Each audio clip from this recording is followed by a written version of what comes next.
Hey, what's up? Silas here. I was just thinking of the relationship some people have with power. What do you guys think being powerful is? I've mentioned how I describe power in a sense as just having the control over something. It doesn't necessarily have to be strength, physical strength, although I think that is the most basic form of power that we had. I think we evolved with just like whichever animal or creature or human or being was physically stronger than the other one, it could actually control that one. But then now you go into places where you have things like germs. We didn't know about germs before the germ theory, but a germ, which is this microscopic thing, could take down the most powerful creature you could possibly imagine, you could possibly see out there in the savannah or wherever we were evolving. So there's different sorts of power. But I'm thinking in social power. What is power, being powerful in the world in general? What is the kind of situation then people think, oh, this person has power, this race has power, this group of people have power, this is the power that we want to get, this power should be spread between all of us equally. What sort of power are they talking about? What is the relationship they have? I'd also like people to think of the kind of people that say they want a princess marriage or something like this.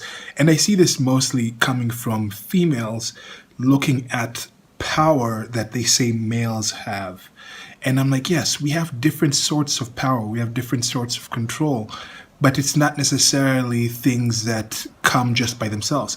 You look at the people who say they want a princess marriage, want a princess wedding, but becoming a princess, being a princess, has very many limitations and challenges as well.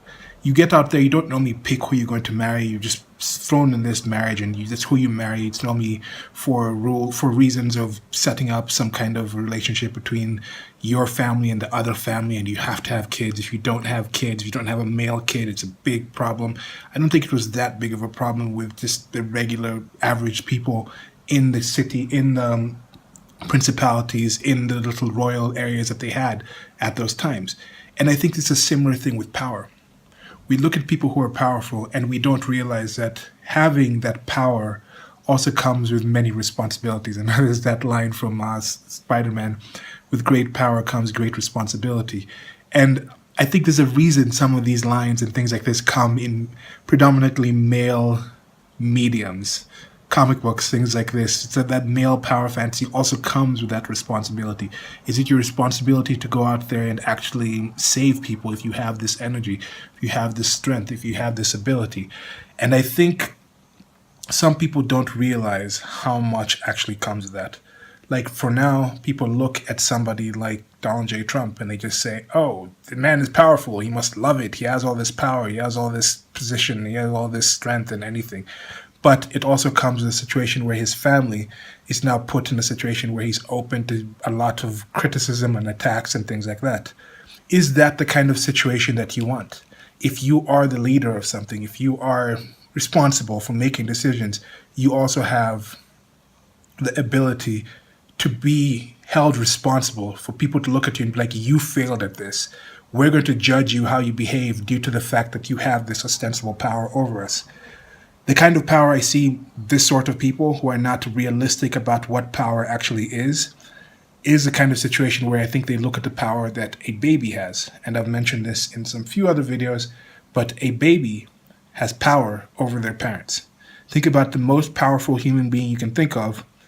Let's look at a wealth situation. Let's just look at a simple situation. Let's stick with Donald J. Trump. I think part of the reason that he decided to run for the presidency and things like this was he had his youngest son, Barron, and he could also think like, okay, my son is not necessarily as set. I think he's in his teens, younger teens. I could be wrong. He could even be 10 when he actually won the presidentship. But and now he could be 12, 13.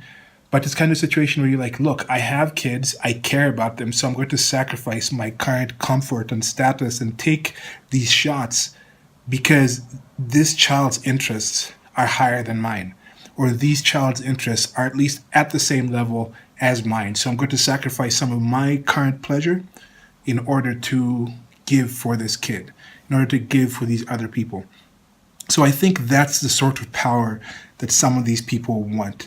They want that power of a child, where it's that kind of situation where it's like be responsible for me, yet the child themselves, you're not going to really expect them to take on the responsibility for things. If they are hungry and they want to go eat a certain food, you don't ever expect that kid to go out there and actually earn that money by themselves and go out and get that thing by themselves.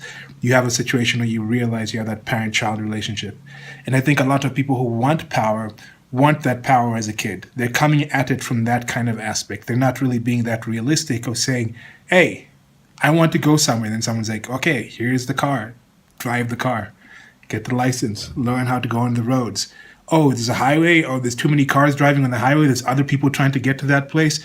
It's scary for you. I'm sorry, we're not driving you there. You're an adult. Get in that car and go drive there. Oh, when you get there, that food is too expensive. No, I'm sorry. Earn some more money and actually get that food.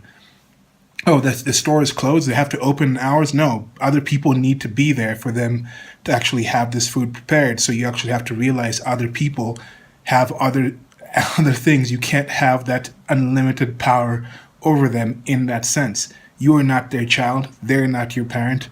You haven't given them any reason for them to respect your decision making or set aside the things they want in order to fulfill the things you want. So yeah, that's just some thoughts I had on power, and let me know what you guys think about that. What is a situation where you have power, where you had power, and you got power over something, and then you realized, oh wow, this power comes with a whole lot of other responsibilities that I did not consider at all until that power was actually something that you had. And how many of these situations do you get into where you actually relinquish the power? Or how many times have you come to a situation where you realized, in order for me to achieve this power, I would also have to take on all these other responsibilities, and that was enough for you to actually be like, no, I'm not going to actually take this power. I'd rather somebody else deal with that. So yeah, that's it for this video. Like, share, and subscribe. Let me know what you guys think about this situation on power. Goodbye. Okay, so I'm going to read you guys some definitions of power. This is from the English Oxford Living Dictionaries. I mean, they invented the language, so let's get as close to the source as possible. So here, there's noun, number 1, the ability or capacity to do something or act in a particular way. Number 2, the capacity or ability to direct or influence the behavior of others or the course of events. Number 3, physical strength and force exerted by something or someone. Number 4, energy that is produced by mechanical, electrical, or other means and used to operate a device. Number 5, this is in relation to physics. The rate of doing work measured in watts or less frequently horsepower. Number 6, this is for mathematics. The product obtained when a number is multiplied by itself a certain number of times. And number 7, a power of, in parentheses, this is dialect, a large number or amount of something. Now here it is for verb. Supply, a device with mechanical or electric energy. Number 2, move or travel with great speed or force. And last, here it's used in a few phrases.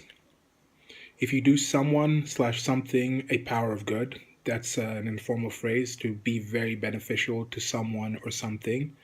In the power of, this is being under control of. In the example I gave before, you could say your parents, loving parents, are in the power of their child. More power to your elbow, or to you, etc. This is used to encourage somebody or express approval of their actions. I've never heard the more power to your elbow, but this is the Oxford Dictionary, so that could be more of a British idiom or something like that. Power behind the throne, a person who exerts authority or influence without having formal status. Think about the deep state. The deep state. The powers that be, the authorities. Now, this is also, again, the deep state, or the powers that be. People might think this might be supernatural powers or just the ruling bodies in whichever kind of organization you might think. The origin of this is Middle English from Anglo-Norman French poer, from an alteration of Latin posse, or be able. So yeah, there we go. So just one last thing to finish this up. The changing power dynamics that are going on in the world, not only with globalization on that macro sense, but even the micro sense in interpersonal relationships, with the changing ways of how men and women interact.